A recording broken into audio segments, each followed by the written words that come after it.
ಆಗ ಸಿದ್ದರಾಮಯ್ಯನವರು ಡೇಟ್ ಕೂಡ ಫಿಕ್ಸ್ ಆಗಿತ್ತು. 2 ದಿನ ಮೊದಲು ಬಾತ್ರೂಮ್ ಅಲ್ಲಿ ಜಾರ್ ಬಿದ್ದುಬಿಟ್ಟೆ ಅಂತ ವೀಲ್ ಚೇರ್ ಅಲ್ಲಿ ಓಡಾಡ್ಲಿಕ್ಕೆ ಶುರು ಮಾಡಿದ್ರು ಅದು ಅನ್ನುವಂಥದ್ದು ಮೊದಲನೇ ಬಾರಿ ಹೈಕಮಾಂಡ್ ಕರೆದಾಗ ಹೈಕಮಾಂಡ್ಗೆ ಸೆಟ್ ಹೊಡೆದ ಸಿದ್ದರಾಮಯ್ಯನವರು ಹುಡುಕಿಕೊಂಡಿರೋ ನೆಪ ಅನ್ನೋ ತರದ ಮಾತುಗಳಿತ್ತು. ಇದ್ರ ಬಗ್ಗೆ ಏನು ಅದ್ರ ಒಂದು ಈಗ ಬಂದಿರುವ ವರದಿ ಹ್ಮ್. ಒಂದು ಈ ಸುದ್ದಿ ಏನಿದೆ ಹ್ಮ್. ಕನ್ನಡದ ಪ್ರಮುಖ ಪತ್ರಿಕೆಗಳಲ್ಲಿ ಬಂದಂತ ಸುದ್ದಿ ಒಂದೇ ರೀತಿ ಇದೆ ಸಾಲ್ ಅಂದ್ರೆ ಅವರ ಸೋರ್ಸ್ ಯಾರು ಅಂತ ನನಗೆ ಗೊತ್ತಿಲ್ಲ.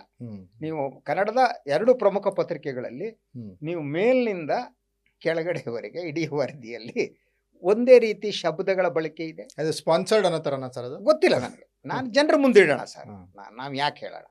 ಸೊ ಒಂದೇ ರೀತಿ ಇದೆ.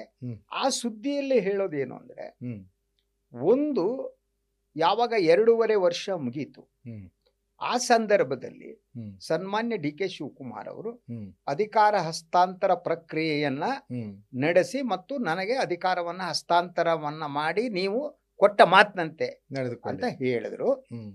ಸೊ ಇದು ಹೇಳಿದ ಮೇಲೆ 3 ಬಾರಿ ಕಾಂಗ್ರೆಸ್ ಹೈಕಮಾಂಡ್ ಈ ಬಗ್ಗೆ ಚರ್ಚೆ ನಡೆಸುವುದಕ್ಕೆ, ಯಾವ ಬಗ್ಗೆ? ಮುಖ್ಯಮಂತ್ರಿ ಬದಲಾವಣೆಯ ಬಗ್ಗೆ.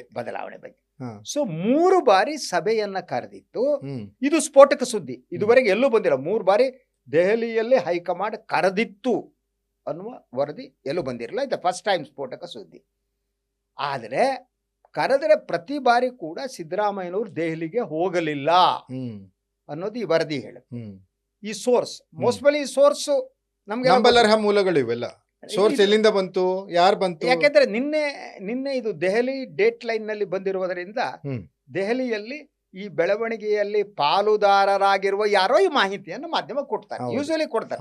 ಆ ಬೆಳವಣಿಗೆಗಳಿಂದ ಯಾರಿಗೆ ಲಾಭ ಆಗ್ಬೇಕು ಅವ್ರು ಕೊಟ್ಟಿರ್ತಾರೆ. ಫೋನ್ ಮಾಡ್ತಾರೆ, ಹಿಂಗಾಯ್ತು ನೋಡಿ ಸರ್ ಅಂತಾರೆ, ಅಥವಾ ಇವರೇ ಫೋನ್ ಮಾಡ್ತಾರೆ, ಏನ್ ಸರ್ ಏನಾಯ್ತು ಅಂತ. ಬಟ್ ಇದನ್ನ ಸಿಸ್ಟಮೆಟಿಕ್ ಆಗಿ ಹೇಳಲಾಗಿದೆ. ಅಂದ್ರೆ ನಮಗಿರುವ ಕುತೂಹಲ ಏನು ಅಂದ್ರೆ, ಇಷ್ಟು ಕಾಲದ ನಂತರ ಹೈಕಮಾಂಡ್ ಇವರನ್ನ ಮಾತುಕತೆಗೆ ಕರೆದಿತ್ತು ಅನ್ನೋ ಸುದ್ದಿ ಈಗ ಯಾಕೆ ಲೀಕ್ ಆಯ್ತು?